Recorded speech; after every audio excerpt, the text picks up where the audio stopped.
namanya kepik ulet kandang. Dia hidupnya ya begini. Ini baru pertama kali nyoba juga, seperti kayak ulet Hongkong ini.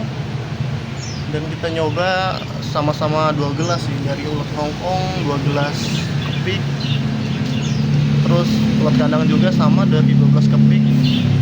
Bukan 12 kepik sih, lebih ke 2 gelas kepik.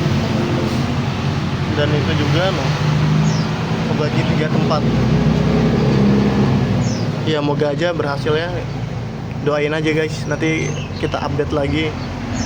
Jangan lupa follow-nya ya, subscribe yang banyak ya. Oke, thank you semuanya. Assalamualaikum.